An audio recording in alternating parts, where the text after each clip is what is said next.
Seja bem-vindo à Conversa Capital. Recebemos esta semana Miguel Cruz, o Presidente Executivo do Conselho de Administração das Infraestruturas de Portugal. Muito obrigada por estar aqui com a Antena 1 e com o Jornal de Negócios. Como sempre acontece, começo por lhe perguntar o que é para si neste momento capital em Portugal?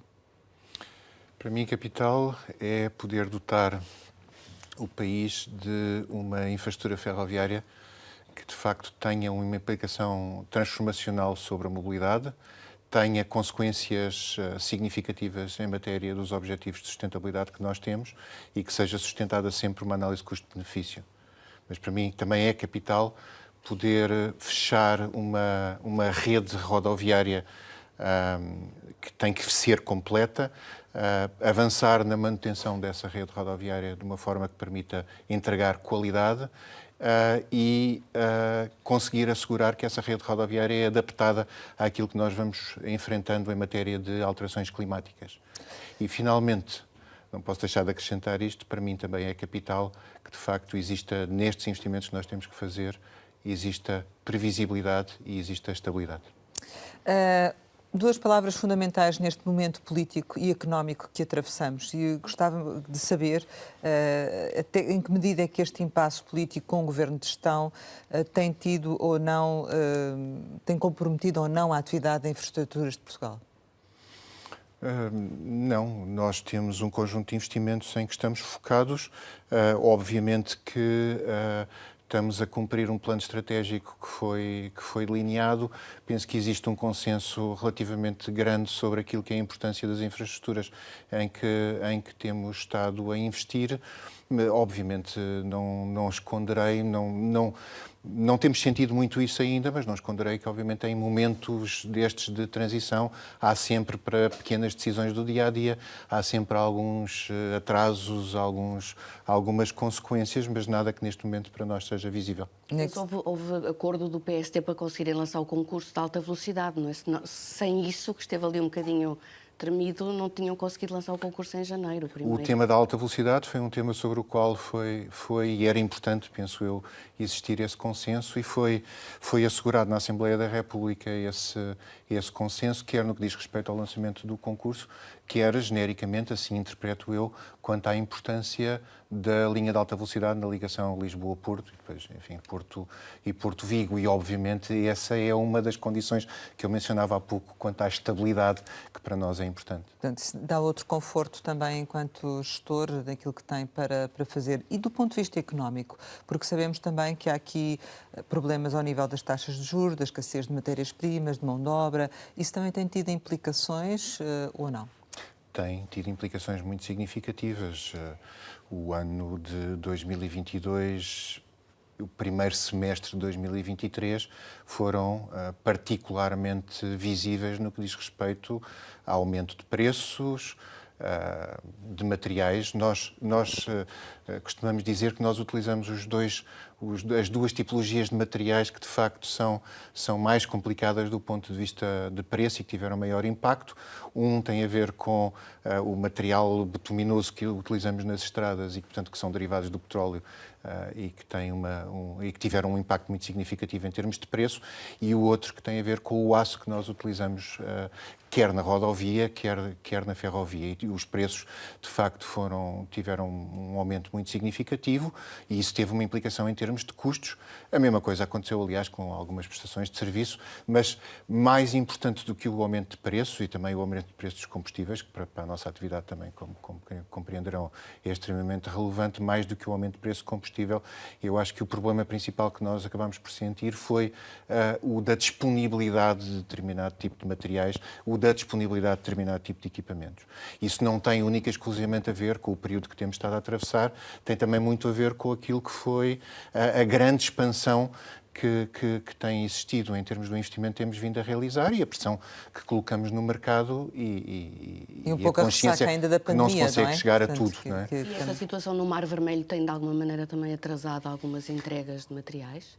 Digamos que genericamente nós sentimos, e isso tem a ver com esta questão da pandemia, nós sentimos que existiu e mantém-se uma disrupção significativa da cadeia logística e, portanto, isso tem alguma consequência em termos de disponibilidade, de prazo de entregas. A guerra na Ucrânia, esse argumento é muitas vezes utilizado e é bom que percebamos o que é que isso significa. Significa várias coisas, significa que, de facto, existe um acréscimo de pressão sobre a cadeia logística, mas também significa que existia um conjunto de matérias-primas em que a Ucrânia era nosso fornecedor e, portanto, ou nosso fornecedor ou fornecedor dos nossos prestadores de serviço e fornecedores e, portanto, houve aqui uma disrupção muito significativa. Já está ultrapassado isso ou não?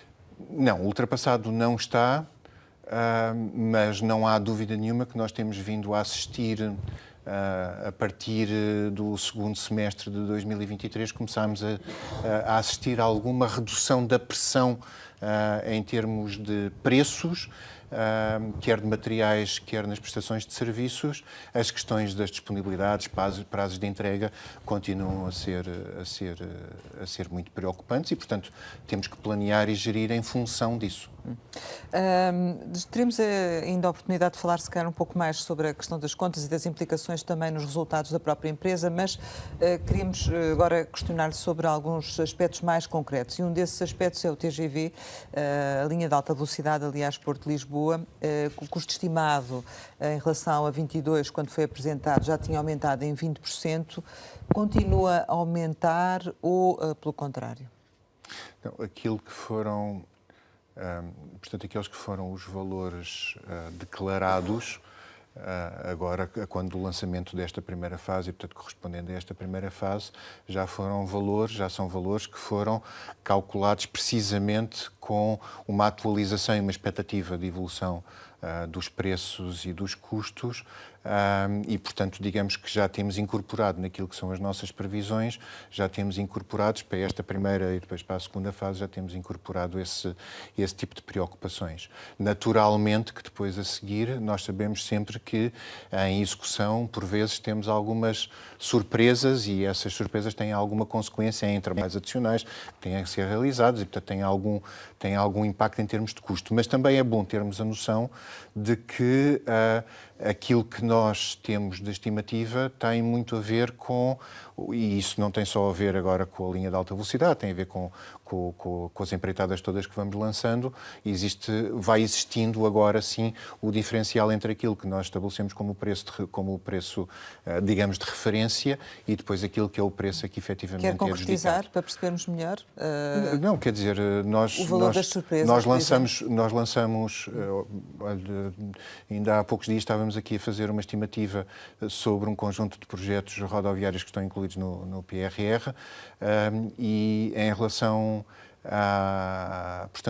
àquilo que foi o preço brasa a que os concursos foram lançados, nós estamos em média qualquer coisa como 16% abaixo naquilo que é o valor da adjudicação. Mas às vezes depois com os trabalhos em curso há depois sim, essas tais surpresas, não é? Que no fundo há revisões de preços. Há revisões de preços, mas nunca nada que chegue à ordem dos 16%. Normalmente são coisas que andam ali na casa dos 3%, 4%, em casos muito excepcionais 5%, mas portanto nada que tenha este tipo de significado e, portanto, uma redução em relação ao preço base de 16% dá-nos aqui uma margem que eu acho que é muito interessante. Isto, em relação à alta velocidade, se calhar voltando um bocadinho aqui, sim. Só esta primeira fase tem previsto um investimento de 3,7 mil milhões de euros. Portanto, a IP já se candidatou a fundos europeus de 846 milhões. Mas como é que vai ser financiado o resto? Sim, vamos lá ver. O que nós estamos a fazer é, em primeiro lugar, vale a pena dizer que nós estamos a comparar sempre coisas que são distintas. Uma coisa é o valor, portanto, o custo estimado e o valor em que estamos a lançar os concursos. Outra coisa é o financiamento comunitário. O financiamento comunitário, aquele que foi anunciado, diz respeito a este momento. Portanto, as candidaturas são apresentadas a um programa comunitário, portanto, ao CEF, e... CEF de coesão. Sim. E uma parte, aliás, tivemos o cuidado de o referir, uma parte era aquele valor que estava anunciado a que nós iríamos candidatar, e nós candidatámos um pouco mais, que não sabemos exatamente se... A parte que está reservada a Portugal e a parte em que, E a estão parte em que estaremos em com outros concorrência com os outros países e, portanto, não conseguimos neste momento ter uma certeza sobre quanto é que efetivamente vamos receber. Se calhar, Mas à medida que o projeto vai avançando, nós vamos candidatando e iremos apresentar candidaturas ao longo do tempo ao mesmo programa, portanto, ao CEF, e, portanto, iremos obter financiamento. Quanto mais financiamento nós obtivermos de natureza comunitária, menos, obviamente, será o custo para o Estado do investimento que estamos a realizar. Só para situar quem nos está a ouvir, portanto, eram 729 milhões do envelope do CEF Coesão, 480 milhões para Porto Oiã, 249 para Oiã Açores. Certo. E depois houve mais 146 milhões a que se candidataram em concorrência. E, portanto, agora aquilo que nos está a dizer é que, à medida das necessidades, irão pedindo mais dinheiro, irão concorrendo a mais verbas. De que montante? Não é à medida das necessidades. Portanto, nós temos o projeto da alta velocidade em várias fases, portanto, ao longo do calendário, e também as próprias candidaturas do CEF são abertas, vão sendo abertas ao longo do tempo. Portanto, vamos tendo várias candidaturas. Portanto, ao longo do tempo, nós iremos candidatando. Qual é que é a próxima etapa? A nossa expectativa, à data de hoje, é tentarmos aproximar o máximo possível o financiamento de cada uma das fases daquilo que estamos a obter para esta fase agora.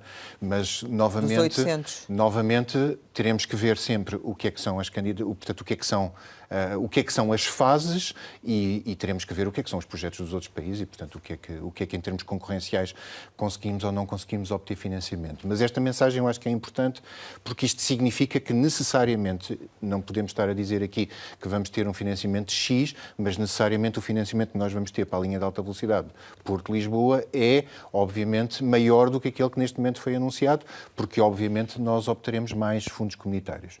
Pronto. Para além disso, o remanescente do financiamento, obviamente, é da responsabilidade de quem, portanto, do consórcio que ganhar a respectiva empreitada. Está a haver conversações entre certo. a EIP com o Banco Europeu de Investimento. Era isso que eu ia referir. E, para além disso, há, obviamente, a possibilidade de recurso ao Banco Europeu de Investimento. Mas o recurso ao Banco Europeu de Investimento, o destinatário do financiamento por parte do Banco Europeu de Investimento, será o consórcio que venha a ganhar. Portanto, aí ainda há detalhes a definir. É um financiamento e, portanto, tem um custo associado. Estamos ainda a ver qual é que... Depois dependerá também de quem for o consórcio que ganha. Mas já para a primeira fase do projeto? O financiamento para a primeira fase do projeto. E estamos a falar de 3 mil milhões. Estamos a falar de um valor que nos dá que dá alguma margem de financiamento. Portanto, há uma disponibilidade do BEI para o financiamento, obviamente em condições que têm que ser discutidas e que têm que ser comparadas em função das condições de financiamento que o consórcio que venha a ser adjudicado possa ter de outro tipo de financiamento. Portanto, isso é uma questão que depois, obviamente, terá que ser discutida. Mas há essa disponibilidade do BEI, e o BEI tem-nos declarado essa disponibilidade. Nós tivemos o cuidado, de facto, de previamente estabelecer o contacto com o BEI e avaliar e aferir a disponibilidade de financiamento. E este é um projeto... Sim, com certeza. Este é um projeto que tipicamente é um projeto adequado para um financiamento BEI, obviamente. E relativamente às expropriações, já tem ideia de quanto é que elas vão consumir em termos de pagamentos que é preciso efetuar? Sim, nós temos, obviamente, estimativas para aquilo que podem vir a ser as expropriações. Aquilo que temos que ter a noção é de que, à medida que nós vamos avançando no tempo, vamos afinando o próprio traçado e nós, ao longo do tempo, vamos fazendo naquilo que é a discussão, por exemplo, com o ambiente e aquilo que depois é a concretização, nós vamos, digamos, afunilando aquilo que é a dimensão, portanto, a área onde de facto se inclui o traçado. Então, portanto, a nossa estimativa é, desse ponto de vista, uma estimativa, um referencial máximo que corresponde a um cenário o mais alargado possível e que depois a seguir, e, enfim, com o referencial de custo associado, legalmente estabelecido para as indemnizações, e que dá na ordem dos 250 milhões de euros. Ok. E temo que haja muitos litígios na sequência disso? Já tem alguma noção do que é que está a acontecer no terreno ou não? Não, quer dizer, nós já existe muita experiência nesta Sim, claro, matéria, sim. Quer do lado rodoviário, quer do lado ferroviário. Há sempre acordos que são mais difíceis de alcançar do que outros, mas há um referencial legal e, portanto, todo o trabalho é feito com o apoio de avaliadores que são independentes e, portanto, com maior ou menor dificuldade, esses acordos serão alcançados sem Não acredita que possa grande complexidade. Não acredita que esses litígios possam comprometer a meta de que esta primeira fase esteja concluída em 2030? Não, de maneira nenhuma. E porquê que inicialmente a EIP tinha previsto que esta primeira fase estivesse pronta em 2028 e hoje já fala em 2030? O que é que atrasou aqui? Não, o que nós temos é de facto aqui digamos, um ajustamento e por um lado, um deslizar no calendário. Nós estamos a avançar com o investimento um pouco mais tarde do que inicialmente estava previsto, ponto 1, e por várias razões. Foi preciso, de facto, chegar aqui a um consenso, mas também houve um trabalho do ponto de vista técnico que permitiu aperfeiçoar as características do projeto, e houve um trabalho que teve que ser feito necessariamente com o ambiente, no sentido de conseguir acautelar todo o trabalho que temos que fazer. E, particularmente, queria assinalar este aspecto, nós tivemos um cuidado muito grande de, ao longo do país, com a participação e a ajuda das câmaras municipais, articular com muitas das câmaras municipais, fazer sessões nos respectivos locais, de facto, para tentar que as pessoas consigam, nos respectivos territórios, consigam ter uma percepção de qual é que pode ser efetivamente o impacto e conseguir passar aqui um conjunto de mensagens que permitam às pessoas perceber a realidade do projeto.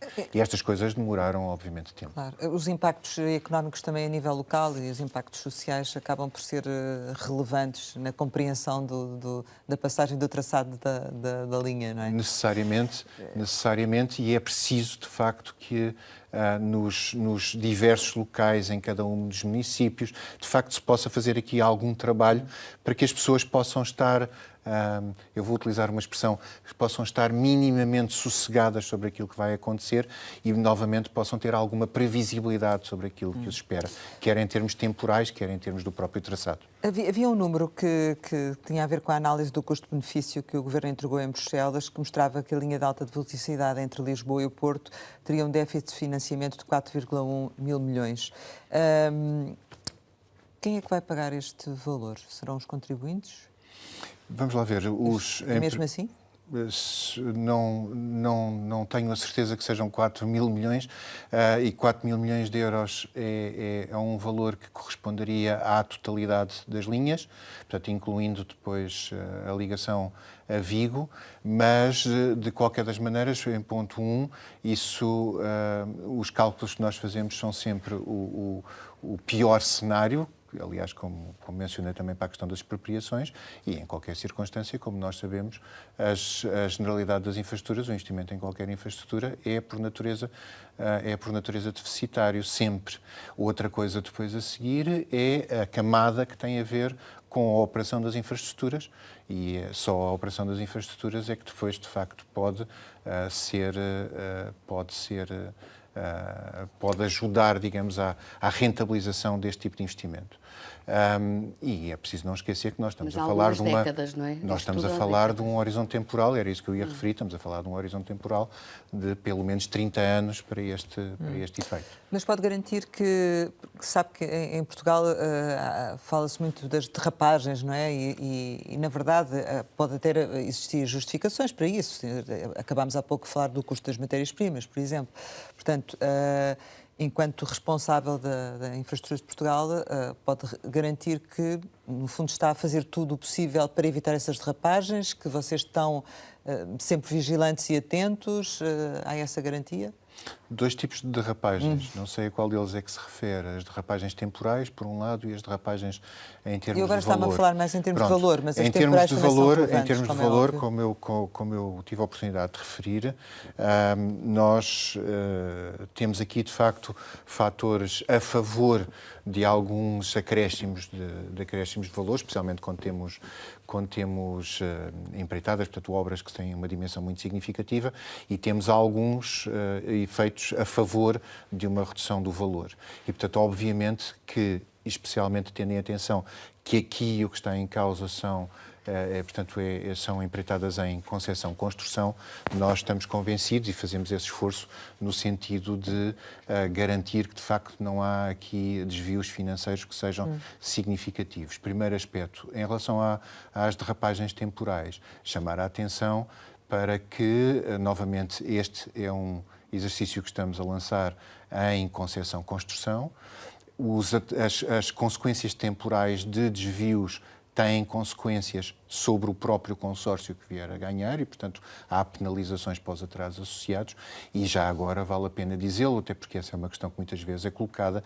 Essa também é uma das razões, não é a única, mas é uma das razões pelas quais portanto, a alta velocidade Porto-Lisboa está dividida em diferentes fases. E isso leva-nos para a questão da opção PPP, porque também é sempre muitas vezes uma opção criticada, nomeadamente por alguns partidos, dada algumas situações do passado, nomeadamente nas PPPs rodoviárias. Porquê esta opção das PPP? Por vários motivos. Um desses motivos tem a ver com a capacidade financeira para fazer o investimento e para fazer o investimento dentro do prazo que se pretende. E, portanto, consideramos que este é o modelo mais adequado para nos dar aqui algumas garantias de conseguirmos atingir os objetivos com aquilo que é o prazo que para nós é importante conseguir atingir e para conseguirmos, de facto, fazer aqui uma sequência de investimentos na rede de alta velocidade que permita depois fazer a ligação de Lisboa até Vigo. E não se pode falar em falta de transparência, como chegou a dizer Marcos Mendes? Não, eu acho que não há aqui falta de transparência. Aliás, penso que eu não ouvi isso diretamente, mas penso que a afirmação tinha a ver com a informação que ele dispunha no momento e não propriamente com a questão de ser ou não ser uma parceria pública ou privada. E eu acho que nós temos feito precisamente um esforço enorme para conseguir divulgar o projeto. Acho que todos sabem os valores que estão aqui envolvidos, as estimativas que nós temos, o traçado, as questões têm sido discutidas junto das câmaras municipais, junto das populações e, sobre a questão da parceria público-privada, nós estamos a falar de uma concessão que é feita, portanto, por disponibilidade, com penalizações que estão associadas e muito também em função da questão temporal, e eu acho que o modelo foi tão suficientemente trabalhado e aprofundado que não há razões nenhumas para ter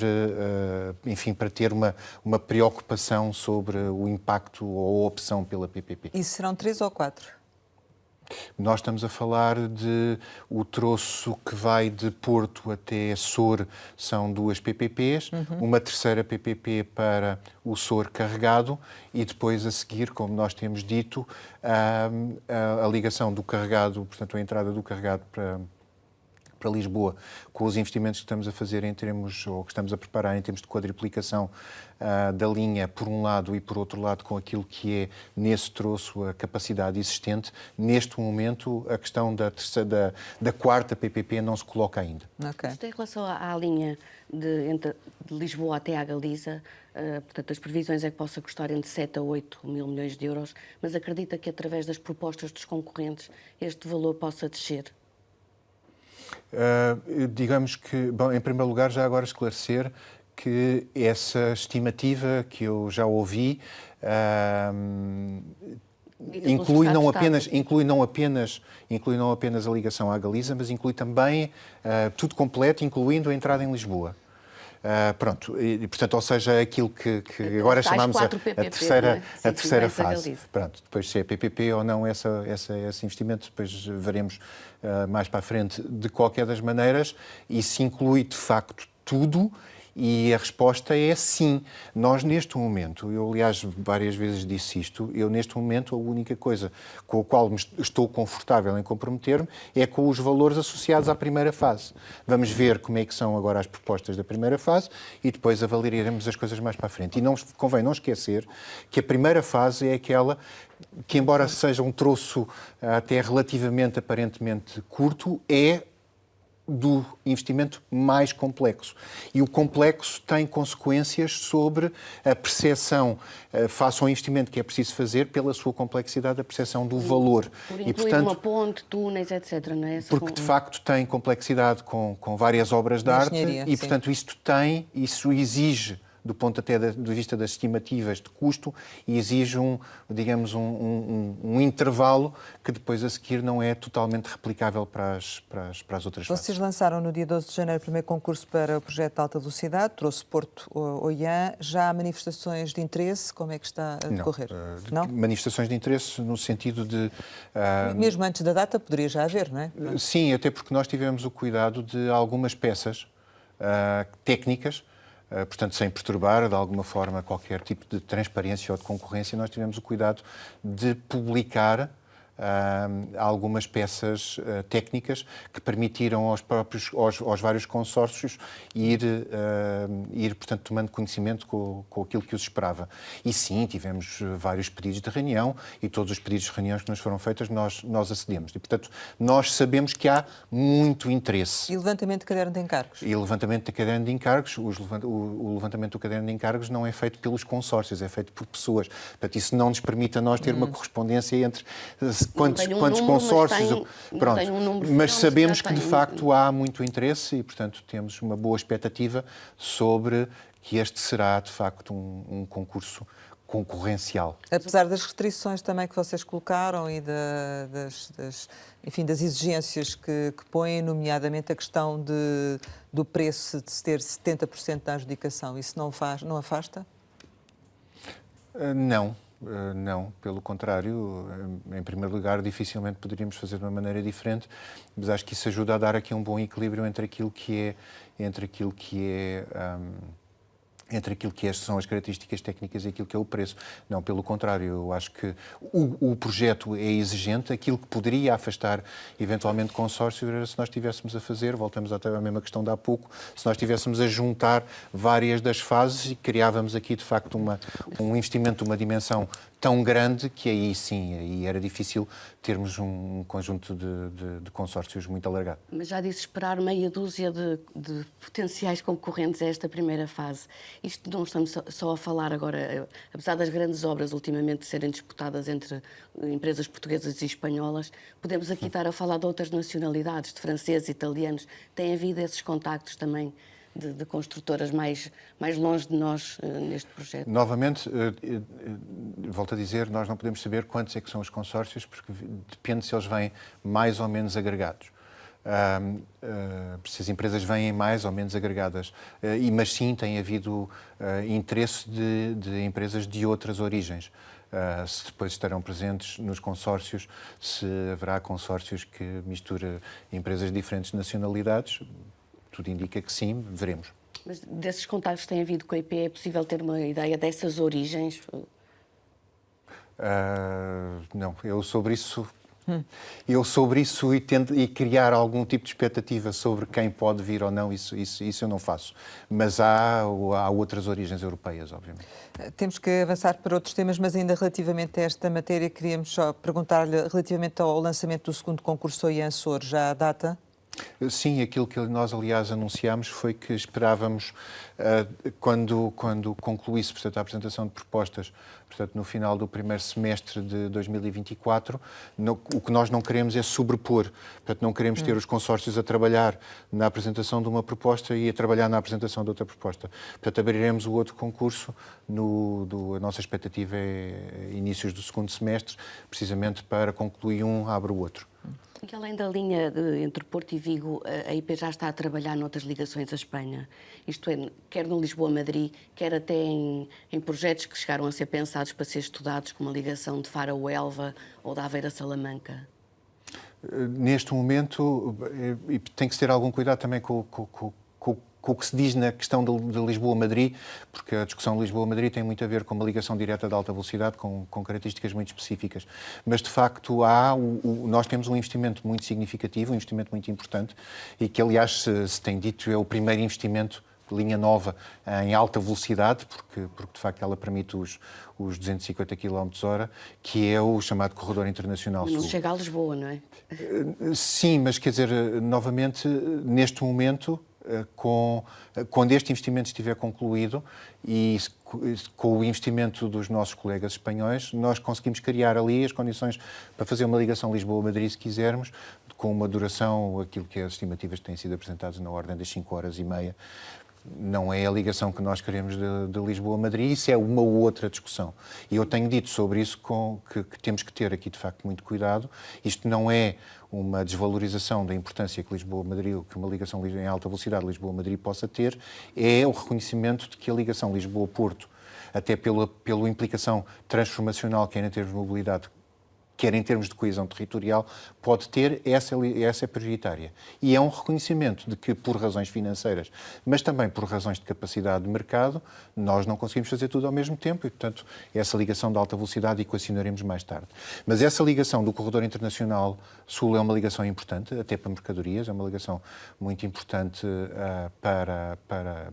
de ligação à Espanha, e nós temos estado também, é um tema que, por exemplo, não se tem falado muito, nós temos estado também a trabalhar com alguns operadores e sabemos que a ADIF, temos tido conversas com eles, portanto, os nossos colegas espanhóis também têm estado a avançar nesse sentido e, portanto, estamos a trabalhar no sentido de poder fazer, digamos, uma primeira experiência com aquilo que se convencionou chamar as autoestradas ferroviárias, que é uma first mile é feita em caminhão, depois os caminhões são, portanto, a carga dos caminhões, portanto, a parte de trás dos caminhões, os caminhões saem com a cabine e deixam a parte de trás dos caminhões em cima do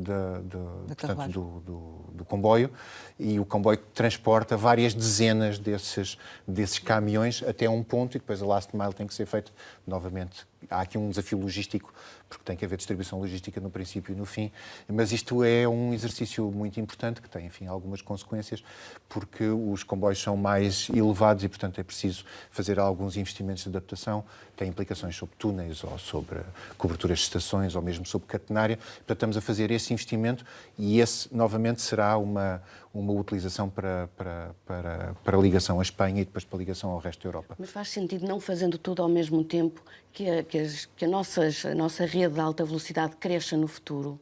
Isto é, com essa ligação ao Algarve, também ligando a Espanha, ou da Aveiro a Salamanca? Eu sou muito suspeito para dizer, para responder a essa pergunta, não é? Porque a minha resposta é automaticamente do meu ponto de vista e do ponto de vista de uma entidade que gera infraestruturas de transporte, a resposta é obviamente que sim. Mas a análise, basta ver, aliás, muito o que é que os nossos colegas espanhóis têm estado a fazer. E aquilo que tem sido o impacto de transformação em termos de mobilidade, em termos de impacto em turismo, que algum desse investimento tem sido feito. O cuidado que nós temos que ter nesta matéria é termos que olhar com muito cuidado para as análises de procura, ser muito conservador nas análises de procura, fazer análises custo-benefício que sejam muito bem preparadas, muito cautelosas, mas a resposta, do meu ponto de vista, é sim. Mas temos é que ter algum cuidado com isso, com o cuidado dos investimentos. Isso tem implicações de natureza temporal, obviamente. Vamos falar da Ferrovia 2020. Neste momento, qual é a taxa de execução do programa e é possível chegar a 2025 com a totalidade executada? Sim, o Ferrovia 2020 está, para lhe dar o número, perto dos 90%, ou melhor, dito de outra maneira, fechou o dezembro de 2023 um bocadinho abaixo dos 90%. Mas é preciso não esquecer que nós já tínhamos tomado a decisão há algum tempo de que alguns projetos por diferentes razões. Sim, porque de facto houve atrasos, mas também sim para uma maximização do aproveitamento de fundos comunitários. Alguns investimentos foram passados para a frente e, portanto, entraram agora nos programas 2030. Esses investimentos estão em curso e, portanto, quando faz a pergunta da maneira que faz, a resposta que eu lhe dou é a taxa de execução foi relativamente elevada. Eu também não escondo que nós, entretanto, ao longo do tempo, fomos acrescentando alguns investimentos complementares no chamado Ferrovia 2020, mas os investimentos que são, digamos, mais visíveis nesta matéria têm previsão de serem concluídos no ano 2024, que são a linha da Beira Alta e o Corredor Internacional Sul.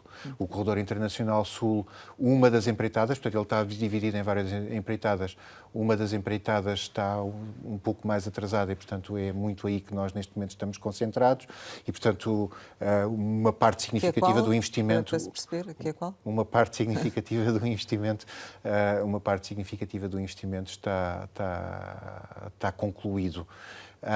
Depois, só assinalar uma coisa que é, normalmente, quando as obras nestes investimentos terminam, só chamar a atenção para que depois a seguir nós temos sempre que cumprir uma série de regras de compliance, para depois há uns períodos que são relativamente longos de testes, de ensaios. Pronto, Então, veremos com todos esses prazos. com tudo isso, 2025. mas em 2025 ter estes dois troços a funcionar. E estes dois troços são muito A nova importantes. linha de Évora e a linha da Beira O Alta. Corredor Internacional Sul e a linha da Beira Alta. E, portanto, estes dois são os dois muito visíveis e são os dois muito importantes para aquilo que é, digamos, a credibilidade do investimento de modernização que temos estado a fazer na rede Só ferroviária. para que se entenda, quando falamos da nova linha de Évora, estamos a falar dos troços Évora Norte-Freixo e Freixo-Landroal, é isso que estamos aqui a referir. Sendo que o corredor internacional é o de Sines, não é? Que depois vai até o corredor internacional sul, vai até Elvas. E isso em termos de custos estimados e do que efetivamente foi executado, também haverá aí um diferencial. Está razoavelmente dentro daquilo que era a nossa expectativa, sim. Não há aí alterações. Não, houve alguns custos adicionais, algumas coisas que eram, A minha pergunta aliás, tem a ver com isso, que eram, aliás, inesperadas, mas estamos a falar de desvios que, novamente, estão aqui, sim, ali um pouco superiores aos 5%, mas são desvios marginais para aquilo que era para o tipo de dificuldades que acabaram por se encontrar ali naquela obra. Isso, como disse, alguns projetos passaram para o PT 2030, não é? Para o PNI 2030, para não se perderem fundos comunitários. Isto, de alguma maneira, há uma garantia de que todos os projetos que o Ferrovia 2020 tem que serão concluídos em 2025, o programa ficará fechado e sem perda de fundos europeus? Sim.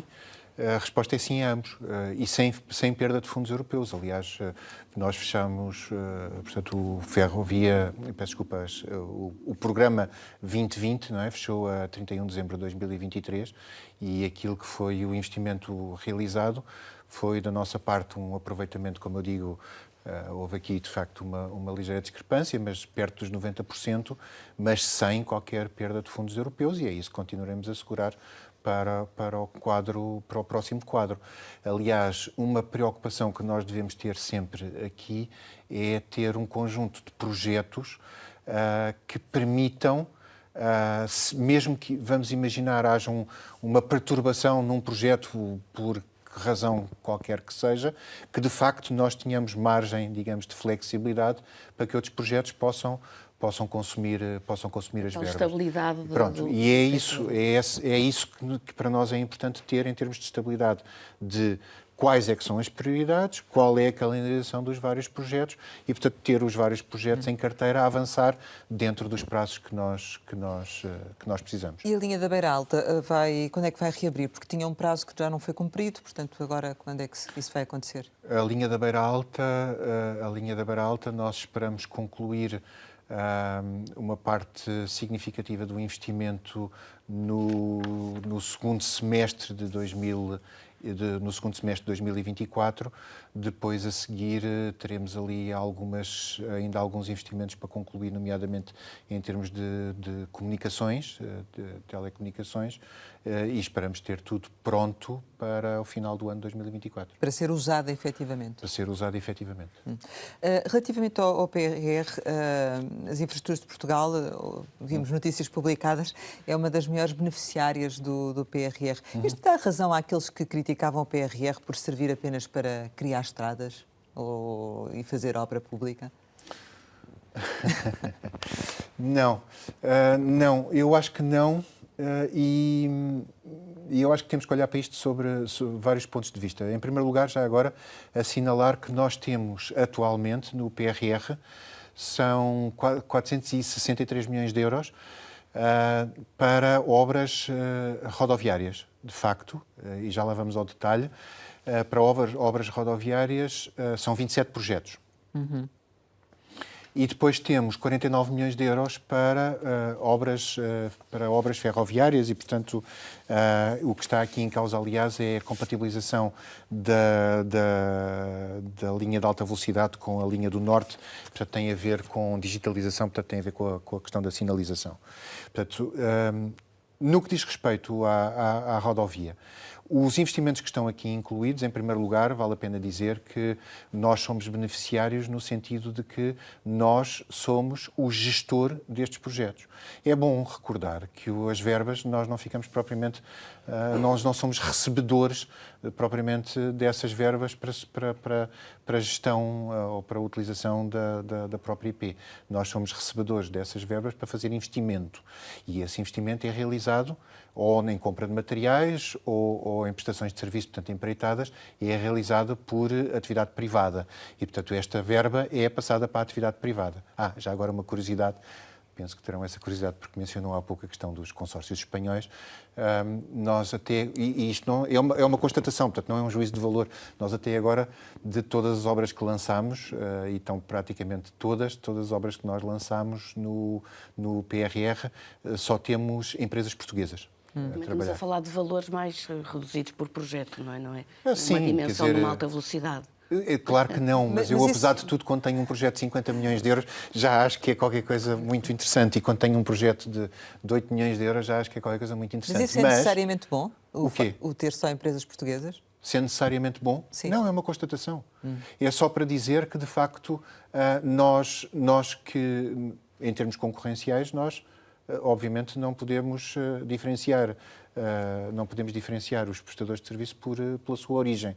Não é? Só estou a dizer que, de facto, há muita atividade que está a ser realizada por empresas portuguesas, tal como sei que há muitas empresas portuguesas que estão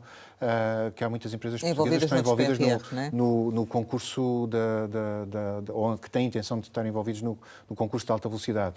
Como há empresas portuguesas e há empresas espanholas, eu lembro-me que a questão das empresas espanholas, por exemplo, apareceu por causa do IP3, né? Que foram divulgados quais eram as propostas que havia no IP3 e que as 3 propostas mais baixas eram de 3 empresas espanholas, o que não é totalmente exato, porque em 2 desses consórcios há empresas portuguesas, mas de qualquer das formas, por exemplo, no IP3 há várias empresas portuguesas que apresentaram proposta e aí também o critério preço é 60%, o critério técnico é 40% e, portanto, eu também não sei qual é que vai ser a decisão. A questão da nacionalidade põe-se às vezes pelas próprias empresas porque não conseguem ser elas, as portuguesas, a concorrer em Espanha, não é? É um bocadinho às vezes essa a comparação. Sim, que é feita. Mas o que eu tenho que dizer e a relevância que isto tem em termos de PRR é que, de facto, há um dinamismo das empresas portuguesas para aproveitarem estes projetos. E eu acho que é isso que é importante, relevar e é isso que é importante destacar. E sim, empresas espanholas têm concorrido aos concursos do PRR. Mas importava responder à questão de mais estradas. Certo. É que nós não podemos olhar, em primeiro lugar, nós não podemos assumir que em Portugal foi feito tudo o que havia para fazer de estradas. E eu não quero entrar naquela discussão sobre se fez a mais, se fez a menos. É o que é, do ponto de vista de competitividade, isso, as estradas, portanto, a nossa rede rodoviária, de facto, é um ativo que nós temos. Nós temos que passar, estamos gradualmente a passar muito para a lógica da manutenção mais do que o investimento. O que está aqui em causa são, essencialmente, o fecho de rede, as ligações aos parques industriais. Portanto, são aproveitamentos que, de facto, têm muita consequência a 2 ou 3 níveis, se quisermos.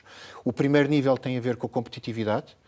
Ele tem uma importância, todos estes projetos têm uma importância bem avaliada do ponto de vista de transporte de mercadorias e, portanto, da competitividade das empresas, ponto 1. Ponto 2, tem uma importância muito grande do ponto de vista de redução de congestionamento, logo da redução, por isso é que eu disse 2 ou 3, da redução de problemas de segurança, por um lado, e, por outro lado, de impacto ambiental.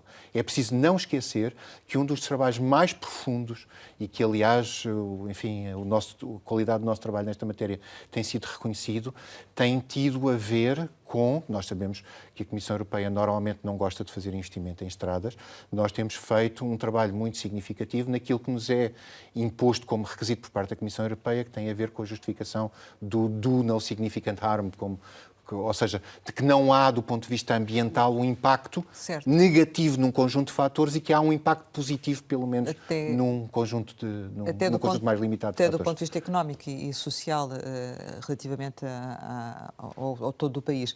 Mas fiquei curiosa sobre a questão dos custos de manutenção. Imagino que os custos de manutenção tenham vindo também a aumentar e são uma fatia muito relevante da vossa atividade. Como é que tem sido a evolução destes custos de manutenção? Não, os custos de manutenção em 2022, 2023, obrigatoriamente, essencialmente por causa dos custos de materiais, tal como eu referi, aumentaram em 2023, aumentaram significativamente.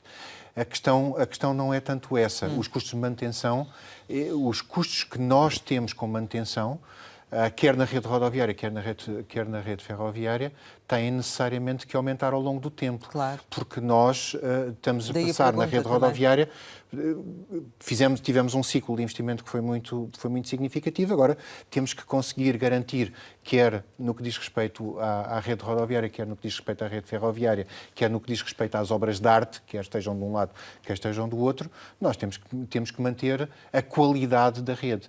E esse investimento tem vindo a aumentar ao longo dos anos de uma forma consistente e de uma forma significativa. E, aliás, é esse investimento que justifica, quando nós falamos em modelo de financiamento de rodovia, a manutenção é, digamos, o elemento principal que nós temos que equacionar. Nós precisamos, de facto, manter uma rede rodoviária. E o que isso significa? Significa ter outro tipo de gestão ou abrir outras concessões? Significa que há muitas soluções. Significa, naquilo que eu estava a dizer, que nós temos que olhar também para aquilo que são os custos associados, por exemplo, a umas portagens. As portagens, o custo associado a umas portagens não tem única e exclusivamente a ver, embora muitas vezes passe essa mensagem, com a manutenção, com o investimento que foi realizado, mas também com os custos que são necessários de manutenção. Agora, modelo de financiamento, há muitas alternativas, elas têm que ser estudadas. Isso em relação às portagens, este ano entrou em vigor uma redução de 30% nas taxas de algumas autoestradas em Portugal. Eu queria lhe perguntar se tem uma estimativa do impacto que isto pode ter nas contas da IP e também qual é a estimativa que pode ter a eliminação de portagens que está a ser prometida por um dos candidatos a estas eleições legislativas nas autoestradas do interior e do Algarve.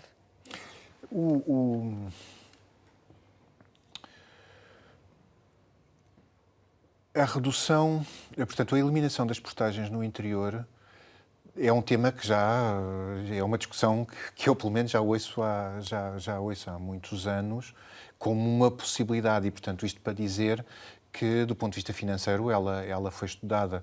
Eu tenho a eliminação das portagens no interior, incluindo o Algarve, tem um custo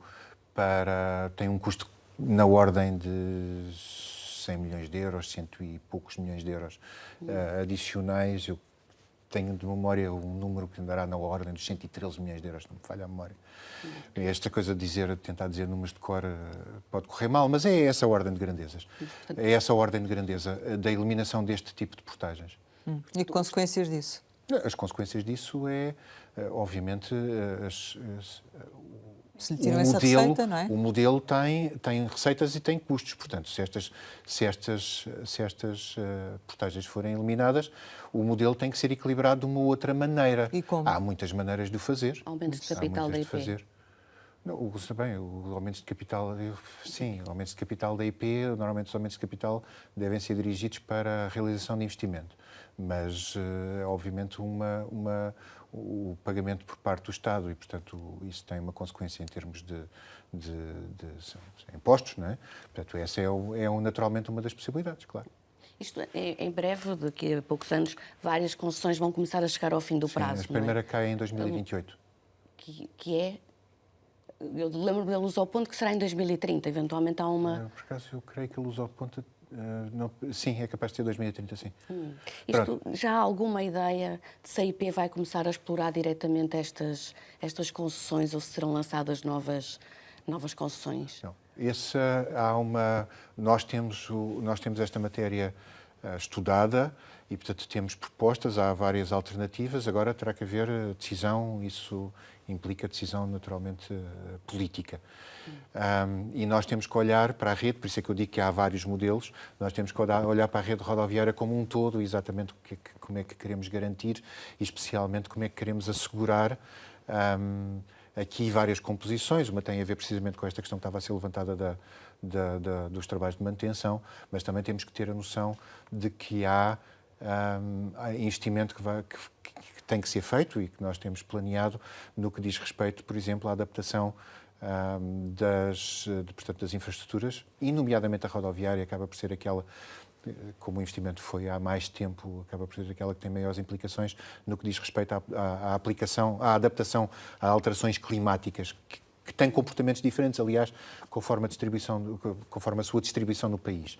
Mas portanto, a IP teria condições para... O modelo está estudado, temos alternativas e temos várias soluções. Aquilo que nós podemos dizer é que o que está previsto é, quando as concessões terminam, as concessões ficam na IP. Portanto, agora, há várias alternativas. A IP volta a haver concessões, ou a IP subconcessiona, com modelos de concessão que são diferentes, portanto, que têm objetivos diferentes. Qual é que seria a melhor opção, do seu ponto de vista? Eu obviamente que tenho a minha opinião sobre qual é que é a melhor opção. A melhor opção não é uma opção transversal, isto é, nós não podemos olhar para todas as concessões que existem hoje e pensar que a solução que vamos ter no futuro deve ser exatamente a mesma. Mas não darei a minha opinião no modelo que nós estamos a estudar e depois haverá uma decisão política sobre esta matéria. E também não tem que ser o mesmo modelo para todas, ou tem? Não tem que ser o mesmo modelo para todas. Não tem que ser o mesmo modelo de concessão para todas. Voltando só para quase concluirmos, ainda relativamente ao PRR, em termos de execução, porque acabámos por não falar sobre isso, está a correr dentro do previsto ou está também a ter algumas dificuldades nesta altura no cumprimento de prazos?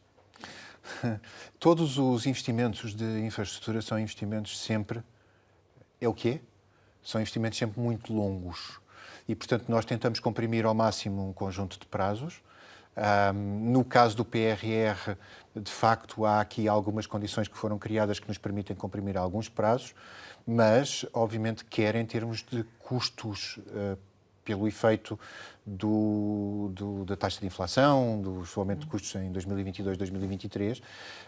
Obviamente, temos aqui alguma pressão, mas... o PRR é essencialmente um programa de cumprimento de marcos e metas. E nós temos cumprido os marcos e as metas todos. Portanto, temos cumprido com aquilo que estava previsto, temos estado a conseguir cumprir com aquilo que estava planeado em termos temporais e, portanto, a coisa tem estado a correr bem. E vale a pena dizer, aqui é que eu já tenho que recorrer à cábula, nós temos neste momento uma empreitada que está concluída, temos 11 empreitadas que estão em curso, 9 que estão em contratação, portanto, ou seja, já foram adjudicadas, estão em fase até ao respectivo contrato. Isto dá um total na ordem dos 300 milhões de euros. Nós recebemos até agora, de verbas do PRR, 114, não me recordo exatamente o valor, mas também por essa ordem de grandeza. Esperamos executar em 2024 um valor na ordem dos 140 milhões de euros. E temos 6 dos projetos que estão em fase ainda de projeto, mas que até... início de abril esperamos ter aqui em mais cerca de 82 milhões de euros em concurso. E já agora, enfim, para dar também, aproveitar para dar aqui alguma novidade e tentando ajustar aqui a diferentes fases, dá nota de que, e aqui ainda projetos em concreto, a variante Aljustrel, nós fizemos a adjudicação, portanto fizemos a adjudicação ontem, e portanto são 4,4 quilómetros, são 8 milhões e meio, abaixo do preço base, portanto este foi adjudicado ontem. E lançámos também ontem a empreitada de Vinhais-Bragança, requalificação da Nacional 103. Aqui estamos a falar de um valor na ordem dos 36 milhões de euros, já são 30 quilómetros. Só dar nota de que contamos ainda, eu diria princípio de abril, vamos tentar que seja até ao final de março, portanto ainda no primeiro trimestre, mas eu diria princípio de abril, vamos lançar a empreitada da variante Nascente de Évora, é um projeto que também tem tido muito destaque, aqui estamos a falar de preço base na ordem dos 50 milhões de euros, e depois um projeto que para mim é um projeto muito, enfim, é um projeto que assumiu muito destaque e que nós, foi muito importante, lutámos muito por ele, que é o da variante de Olhão. Esperamos ter condições para vir a assinar o contrato ainda durante o primeiro trimestre. Isto já agora, como Presidente da IP, como é que viu aquela proposta de criação de um fundo de excedentes? Isto é, quer com o excedente orçamental de 23, quer no futuro com as próprias receitas das portagens que venha a financiar os investimentos em infraestruturas. Como Presidente da IP, aquilo que eu posso dizer é, não faço juízo de valor sobre a criação ou não, aquilo que eu posso dizer é que, seja por essa via, seja por outra via, nós precisamos de ter, do ponto de vista de financiamento, e porque de facto nós queremos e procuramos maximizar financiamento comunitário, mas o financiamento comunitário não chega, portanto precisamos de ter, digamos, em termos orçamentais, precisamos de ter a tal previsibilidade que eu falava no princípio. Se esse fundo for uma condição para criar esse tipo de previsibilidade, é uma solução possível. Relativamente à empresa e com todas as condicionantes que já aqui falámos, da inflação, da falta de matéria-prima, dos atrasos, como é que foram os resultados em 2023? Os resultados em 2023, do ponto de vista operacional, foram positivos. Nós tínhamos no primeiro semestre um resultado líquido de 4 milhões. Como é que acaba o ano? O ano vai acabar do ponto de vista operacional bem, do ponto de vista de resultados líquidos, acabará certamente abaixo disso. E é prejuízo? Vamos ver, ainda estamos a fechar contas, vamos ver, é possível. Sabe que o que acaba por ter muitas implicações sobre os nossos resultados tem a ver com, de facto, o impacto que nós acabamos por ter em coisas tão simples como o custo da eletricidade, e, portanto, porque nós, de facto, fazemos, aliás, nomeadamente fazemos a aquisição de eletricidade para a generalidade dos operadores e, portanto, a energia de tração acaba por ter um peso muito significativo na IP, mas, portanto, não só por causa destes custos, como nós somos sempre muito dependentes do recebimento efetivo de verbas que estão previstas em orçamento e que têm a ver, por exemplo, com a verba de impostos associado, por exemplo, portanto, à contribuição de serviço rodoviário ou às indemnizações compensatórias associadas à parte ferroviária. E também somos muito sensíveis àquilo que é ter uma rede ferroviária toda ela em obras, em que nós temos acordos com os operadores para os compensar de prejuízos que são causados por este efeito. Já começou. E, portanto, a acumulação destes efeitos, não recebemos os valores de indemnização compensatória que tínhamos previsto em orçamento, não recebemos o valor da contribuição de serviço rodoviário, e são estes, e para além dos aumentos de custos... aos operadores essas... E pagámos os operadores estamos a pagar e continuaremos a pagar essas compensações, e, portanto, são estas coisas que têm efeito nas contas. Portanto, ainda não fechámos as contas, divulgaremos isso com alguma brevidade, mas sim, não contamos ter nenhum resultado significativo. Ainda assim, imagino que tenha respirado de alívio com a aprovação do orçamento, porque senão seria muito mais complicado. Não, isso com certeza, até para a realização de um conjunto de investimentos. até para o conforto da nossa decisão sobre a realização de um conjunto de investimentos. Aquilo que eu posso dizer, no entanto, ainda sobre resultados, é que as expectativas que eu tenho para o ano 2024 É isso que eu lhe ia perguntar. que eu tenho para o ano 2024 são muito positivas. Porque, de facto, com a conclusão de um conjunto de obras, nomeadamente da linha da Beira Alta, nós esperamos, de facto, ter aqui alguns impactos. Também tivemos o contrato de programa. O contrato de programa ferroviário foi aprovado no final do ano de 2023 e, portanto, acabou por... No efeito, em 2023 não foi positivo, mas isso permite-nos estabilizar aquilo que é a consequência orçamental para o ano 2024 e, portanto, eu tenho muito boas expectativas para o ano 2024. E isso significa que está a terminar também o seu mandato, agora este ano, chegou em 22. Que empresa encontrou e que empresa é que deixa ficar? Encontrei uma empresa com quadros técnicos de elevadíssima qualidade. Encontrei uma empresa com um conjunto de projetos estruturado e encontrei uma empresa que acredita naquilo que é o investimento que está a fazer, acredita naquilo que é o papel transformacional que tem sobre as infraestruturas ferroviárias e encontrei uma empresa com dificuldade em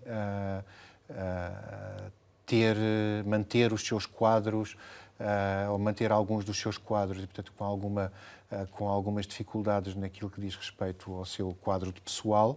E temos uma empresa hoje em que, digamos, o planeamento das prioridades, em que a concretização de algumas prioridades foram asseguradas e, portanto, deixo nesta fase com uma empresa que está, digamos, a todo vapor na realização de um conjunto de investimentos que considera muito importante. E até por isso gostaria de continuar? Eu por acaso, tenho um defeito enorme, que é eu tenho tido várias funções no passado e até ao último dia nunca penso no que é que vai acontecer a seguir. Tem vantagens e tem algumas desvantagens. Tenho a vantagem de ser muito concentrado naquilo que estou a fazer. Mas a resposta é, em princípio, perguntando-me isso dessa maneira, a resposta é sim, por uma razão simples, porque os projetos que nós tivemos a oportunidade recentemente de lançar, alguns deles eu gostava de os ver concretizados. Alguns deles eu não os vou ver concretizados, mas alguns deles eu gostava de os ver avançar, avançar no terreno. Era uma coisa que claramente me dava prazer, porque a IP é de facto uma empresa que tem um conjunto de projetos interessantíssimos e muito estimulantes. Portanto, respondendo à sua pergunta sem estados de alma e sem ter refletido muito sobre o assunto, a resposta é sim. Chegamos ao final e, como habitualmente, lançamos algumas palavras para uma resposta rápida. A primeira é gestor público. Um gestor que tem um quadro, um referencial muito complexo e, portanto, que tem que ter muitas qualidades e muitas capacidades. Uma pessoa por quem devemos ter muito respeito pelas dificuldades que encontra normalmente. Se for possível, mais breve. Corrupção. Algo que temos que combater. Alexandra Reis. Uma gestora com que eu me cruzei e que me causou uma excelente impressão pelo trabalho que realizou. Pedro Nuno Santos. Secretário-Geral do PS, foi Ministro das Infraestruturas. Naquilo que trabalhei com ele, só posso dizer que fez um grande esforço para defender as infraestruturas de que nós estamos a falar aqui hoje. TAP. Uma empresa muito importante para a economia portuguesa. Serviço Nacional de Saúde. Uma conquista pela qual temos que lutar com todas as nossas forças. Par Pública. Uma empresa onde eu gostei muito de trabalhar e que tem uma equipa excelente. Tesouro. Se refere à Secretaria de Estado do Tesouro, é uma área com uma grande complexidade e uma importância muito grande para a facilitação do trabalho do conjunto das empresas públicas. Cibersegurança. Cibersegurança, um grande desafio e algo que nós temos que ter sempre presente nos trabalhos que vamos realizando. Justiça. Algo que tem que funcionar bem. Família. Tudo. Futebol Clube do Porto? É o meu clube. Sonho? Muitos. Um país competitivo e moderno. Saudade? Os meus pais. Portugal? O meu país. Miguel Cruz, muito obrigada por ter estado aqui com a Antena 1 e com o Jornal de Negócios. Pode rever este Conversa Capital com o Presidente Executivo do Conselho de Administração da Infraestruturas de Portugal em www.rtp.pt. Regressamos para a semana, sempre neste dia, esta hora, e claro, contamos consigo.